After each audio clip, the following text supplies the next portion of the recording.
প্রার্থনা কোচিং সেন্টারে তোমাদের সকলকে স্বাগতম জানাই। চলে আসলাম নতুন একটা ভিডিও নিয়ে। আজকে আমার আলোচ্য বিষয় হচ্ছে ভারতে পাশ্চাত্য শিক্ষা বিস্তারের ক্ষেত্রে ডেভিড হেয়ারের অবদান। আর এটা মাধ্যমিকের একটি গুরুত্বপূর্ণ প্রশ্ন। দেখো, ভারতে পাশ্চাত্য শিক্ষার ক্ষেত্রে বা বিস্তারের ক্ষেত্রে যে সকল ইউরোপীয় ব্যক্তিরা গুরুত্বপূর্ণ ভূমিকা পালন করেছিল তাদের মধ্যে ছিল ডেভিড হেয়ার অন্যতম। তিনি ছিলেন স্কটল্যান্ডের একজন ঘড়ি ব্যবসায়ী। আর 1800 সালে বা 1800 খ্রিস্টাব্দে তিনি ভারতে আসেন।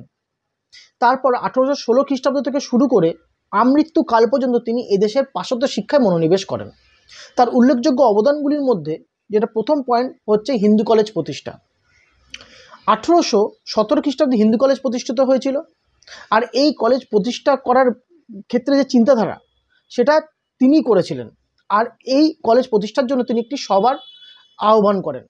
এই সভাতে অংশগ্রহণ করেছিল রাজা রামমোহন রায় থেকে শুরু করে রাজা রাধাকান্ত দেব পর্যন্ত, এছাড়া অনেক উল্লেখযোগ্য ব্যক্তি। পরবর্তী পয়েন্ট, জমিদান। 1817 খ্রিস্টাব্দে যে হিন্দু কলেজ প্রতিষ্ঠিত হয়েছিল, যার বর্তমান নাম প্রেসিডেন্সি কলেজ, এই কলেজ প্রতিষ্ঠা করার জন্য যে জমিটি দান করেছিলেন সেটা হচ্ছে ডেভিড হেয়ার। কলেজ স্কোয়ারের জমিটা তিনি দান করেছিলেন। আর এই জমির ওপরেই হিন্দু কলেজের যে ভিত্তি সেটা প্রতিষ্ঠিত হয়েছিল। এছাড়াও হিন্দু কলেজের পরিচালন সমিতির সদস্য হিসাবে তিনি এই কলেজের আইন শৃঙ্খলা এবং নিয়মনীতি তৈরির ক্ষেত্রেও গুরুত্বপূর্ণ ভূমিকা পালন করেছিলেন। পরবর্তী পয়েন্ট, স্কুল বুক সোসাইটি।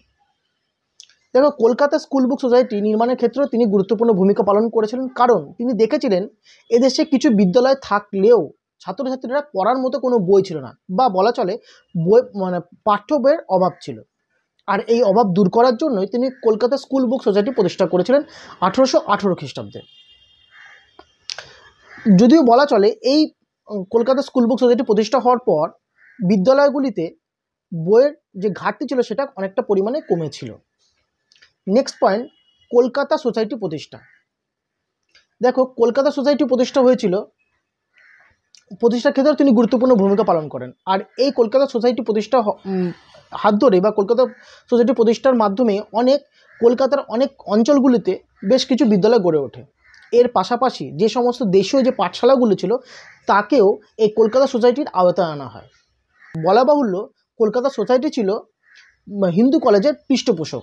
অর্থাৎ এই কলকাতা স্কুল সোসাইটির যে সমস্ত মেধাবী ছাত্ররা ছিল তারা সুযোগ পেত হিন্দু কলেজে পড়ার।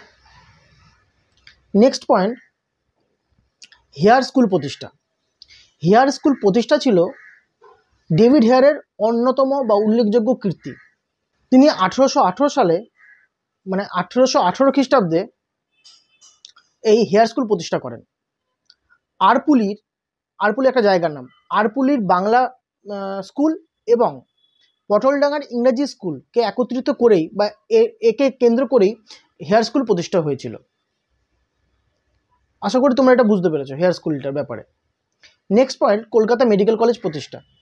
দেখো, কলকাতা মেডিকেল কলেজ প্রতিষ্ঠার ক্ষেত্রে 1835 সালে যে কলকাতা মেডিকেল কলেজ প্রতিষ্ঠিত হয়েছিল তার ক্ষেত্রেও ডেভিড হেয়ার উল্লেখযোগ্য ভূমিকা পালন করেছিল।